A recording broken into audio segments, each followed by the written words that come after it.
Le temps presse dans le monde des shinobi et Konoha essaie de tuer son héros. Le chapitre 14 de la série Boruto. Tout Blue Vortex voit Boruto interroger à Konoha.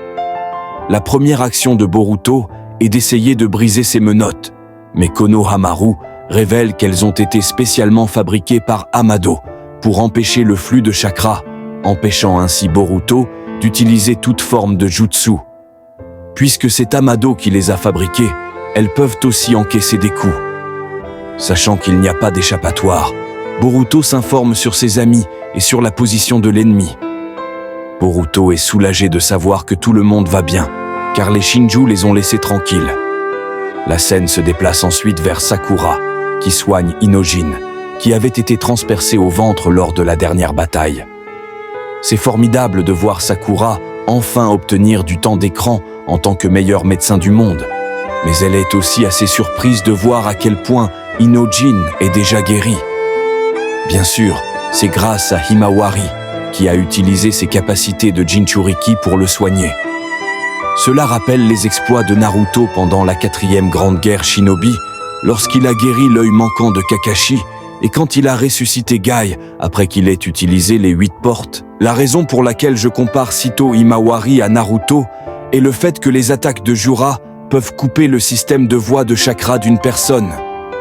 Cela détruit aussi leurs nerfs, comme cela a été vu dans le cas de Sarada. Himawari étant un prodige et possédant le Byakugan lui donne évidemment un avantage, car elle peut être beaucoup plus précise et concentrée avec son chakra. Mais ce qui fait la plus grande différence, c'est le fait que Kurama est prêt à l'aider depuis le début. Cela ne retire évidemment rien au fait qu'elle ait réussi à soigner des blessures aussi graves. Je doute fortement que Naruto ait pu faire cela à 12 ou 13 ans. Il est attendu qu'Inojin se réveille bientôt, car Ino ne peut que regarder sans pouvoir agir. Le chapitre recentre ensuite son attention sur l'interrogatoire de Boruto, où sa conversation est écoutée par Shikamaru. Les anciens de Konoha et Amado Eda écoutent également grâce à son Senrigan. La première question de Konohamaru est de savoir qui étaient ces types et pourquoi ils en voulaient à Sarada et Himawari. Eda utilise son Senrigan pour surveiller la situation et informe Kawaki, qui est anxieux à propos de Boruto à plusieurs égards, se demandant si son frère allait le dénoncer. Daemon taquine Kawaki en disant que si Boruto décide de tout révéler, alors il ne pourra pas réaliser ses rêves. Cependant, Kawaki semble impassible, affirmant que Boruto doit être tué parce que Momoshiki Otsutsuki existe toujours et qu'il est une menace. C'est problématique. Selon la capacité de prescience de Koji Kashin, le fait que Boruto et Kawaki soient en désaccord mènera toujours à une mauvaise fin. Pour vaincre ces Shinju, ils doivent travailler en unisson. Bien que Kawaki ne soit pas aussi fort que Boruto en ce moment, comme on le voit dans toutes les possibilités futures où Kawaki se fait battre par Jura, il est encore suffisamment puissant pour être un grand soutien pour Boruto. De plus, Koji Kashin peut utiliser sa capacité pour rendre Kawaki conscient de ses futures compétences, l'aidant ainsi à grandir plus vite et à devenir une menace sérieuse. Il y a aussi d'autres éléments qui pointent vers la pire fin, comme le Shinju de Shinki qui prend vie. Maintenant que les marques de griffes se sont répandues à travers les 5 nations, Boruto a de nombreuses cibles à protéger. Et maintenant, Boruto est menotté, tandis que son monde meurt lentement.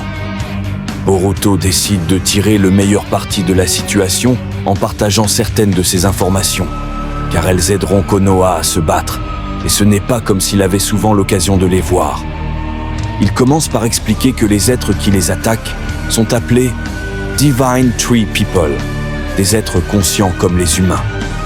Ce sont en fait des parties du Tentais, mais ils consomment des humains et les utilisent comme fondation pour devenir un être à part entière. L'humain qu'ils consomment se transforme en arbre. Boruto prend Hidari comme exemple, qui a été modelé d'après Sasuke. Il ajoute également qu'il existe un autre monstre nommé Matsuri, qui a mangé Moegi. Il avertit aussi Konohamaru que Matsuri est à sa poursuite. Alors que Konohamaru et les autres sont perplexes, Amado explique que les Shinju mangent des humains normaux pour gagner de l'expérience et grandir. Puisqu'ils sont issus de la bête Tantai, ces êtres sont programmés pour suivre ce qui est gravé dans leur corps, devenir l'arbre divin. Pensez à la manière dont différentes espèces transmettent leurs capacités pour construire des nids ou chasser. Cela les pousse à faire la même chose pendant des siècles. La plus grande révélation de Boruto est que Jura est le cerveau derrière l'équipe et qu'il est une incarnation du Tantais lui-même. Il n'a pas de prototype et est né avec un esprit conscient. Maintenant, il inspire les autres à devenir des êtres conscients et à évoluer en tant qu'espèce. Le nom de Jura est également écrit Ten Demon en japonais, combinant les kanji de Jubi ou Ten Tails et Shura, qui signifie démon guerrier. Il a également utilisé une attaque de sniper contre Boruto et Sarada, similaire à celle utilisée par Tantai pendant la 4e Grande Guerre.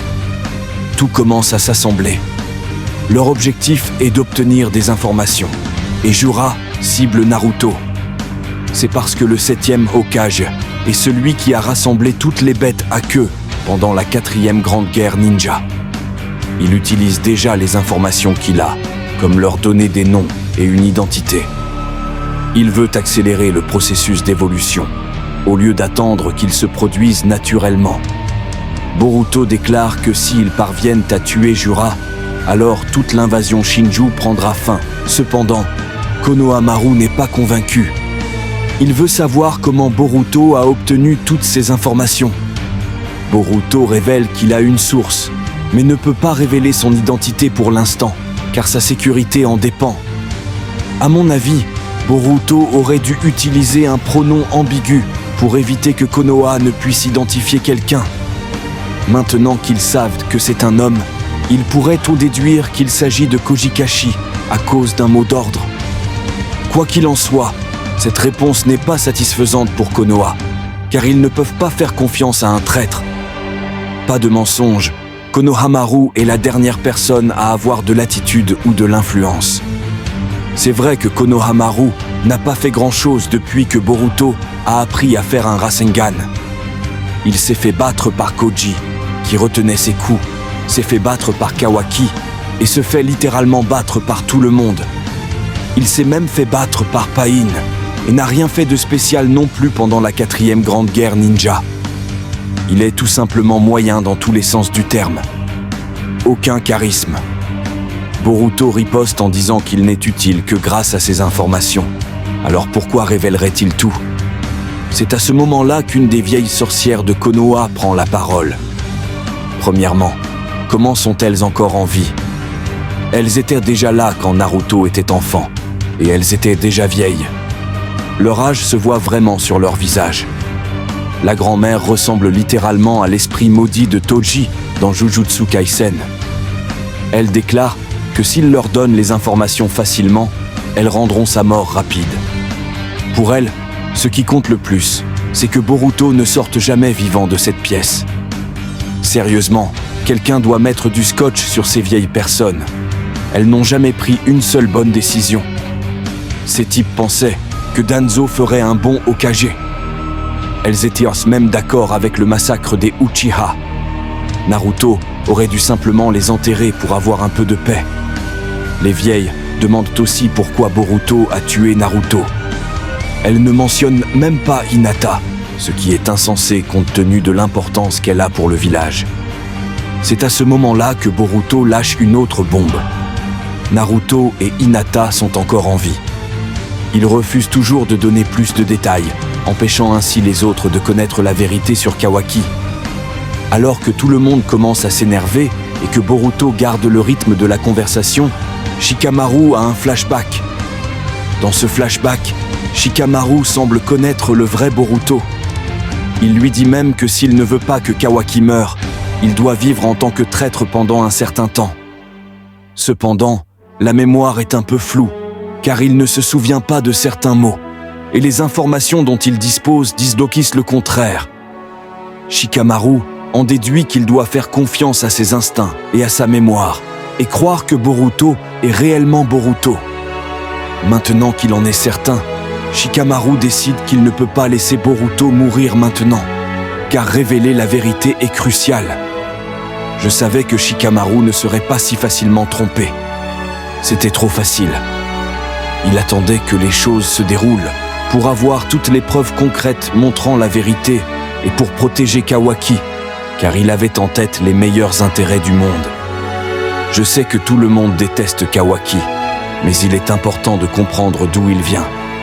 Si un train pouvait emprunter deux voies, l'une menant uniquement à la mort et l'autre à la mort de tout un village, nous choisirions tous de sauver le village, n'est-ce pas? Ici, Kawaki sauve peut-être la vie de milliards de personnes, mais le problème, c'est que Boruto est notre protagoniste. Revenons au chapitre. Ibuki se prépare à torturer Boruto et Shikamaru contacte Ino avec son ninjutsu. Il lui demande d'abord des nouvelles d'Inojin, mais Ino sait déjà que c'est à propos de Boruto. Shikamaru lui demande de les connecter, mais Ino lui demande si c'est un ordre du Hokage, car elle doit tout rapporter. Il la supplie en tant qu'amie, pas en tant que Hokage. Bien que cela semble être un dialogue ordinaire, il y a pas mal de politique impliquée ici. Shikamaru est le Hokage et pourrait forcer Ino à le faire, mais il ne peut pas l'empêcher de révéler des informations si cela devient trop risqué. Même si Ino ne trahirait jamais, le problème est que si elle commence à croire que Shikamaru n'est plus apte à être Hokage, il n'aura plus aucun soutien. En lui demandant en tant qu'ami, il veut aussi s'assurer qu'elle ait une confiance totale en lui. Cependant, Ino n'est pas prête à le faire. Elle ne partage pas le point de vue de Shikamaru, surtout compte tenu de la situation dans laquelle elle voit Inojin en ce moment. Bien que Shikamaru soit déçu, il comprend d'où elle vient. Après tout, il a failli tuer Amado dès qu'il est entré dans leur pièce après avoir mis une bombe autour du cou de son fils. Être l'adulte dans une situation importante est tellement difficile, car il y a tellement de choses à considérer.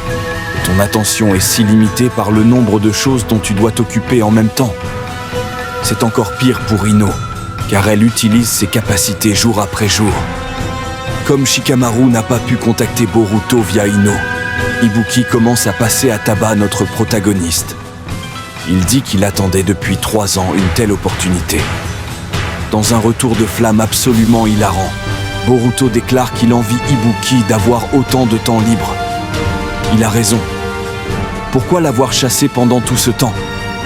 Vous ne pouvez même pas vous battre contre Code, encore moins contre un Shinju ou Boruto. Asseyez-vous. Quoi qu'il en soit, Ibuki continue de frapper Boruto, mais Shikamaru l'arrête. Le Hokage déclare qu'ils ne pourront pas le forcer à dire la vérité en lui infligeant de la douleur. Il veut donc utiliser Mitsuki pour empoisonner Boruto. On dirait que Shikamaru a complètement changé d'avis après qu'Ino ne l'ait pas aidé. Peut-être qu'il prévoit de sortir Boruto d'une autre manière. Konohamaru lui fait part de ses inquiétudes, lui signalant que ce n'est peut-être pas une bonne décision, car Mitsuki pourrait essayer de tuer Boruto dès qu'il le verrait. Zut, je ne savais pas que je pouvais détester ce gaz autant. Il s'est fait avoir par le Senrigan, n'a jamais marqué de son empreinte le champ de bataille et agit comme s'il était quelqu'un d'important. Le 3e orteil de Boruto sur son pied gauche pourrait littéralement écraser Konohamaru. Shikamaru n'est pas d'accord et donne un discours de préparation à Mitsuki, qui entre ensuite dans la salle d'interrogatoire. Dès qu'il entre, Boruto se moque de lui, ce qui pousse Mitsuki à entrer instantanément en mode sage et à attaquer Boruto. Avant de passer à autre chose, Boruto a complètement maximisé ses points d'aura après le saut dans le temps. Il dégage la même énergie de Lone Ranger que Sasuke. Tous les deux sont bien meilleurs que la concurrence actuelle et savent beaucoup plus de choses. Dans le chapitre, Mitsuki plaque Boruto contre le mur et lui met un serpent dessus. Soudain, le serpent ouvre les menottes de Boruto. Il lui chuchote aussi où se trouvent de ses armes, avant qu'Ibuki puisse l'en éloigner. Maintenant libre, Boruto fait un signe de main et déclare qu'il ne considère aucun d'eux comme des ennemis et qu'il est prêt à partager des informations à l'avenir si nécessaire, mais que les décisions lui appartiendront. C'est vrai, car Boruto a disparu avec ses affaires sans nuire à personne. pendant que tout le monde panique. Konohamaru se demande si Mitsuki les a ouvertes, mais c'est impossible, car seul Ibuki, lui et le Hokage connaissent le code. De plus, il n'a aucune raison d'aider Boruto, n'est-ce pas? Faux. Mitsuki savait ce qui se passait depuis le début, et il a simplement joué le rôle d'un insider pour Boruto, au cas où une situation comme celle-ci surviendrait. L'homme, le jour où je trouve quelqu'un qui me protège comme Mitsuki, je serai vraiment invincible.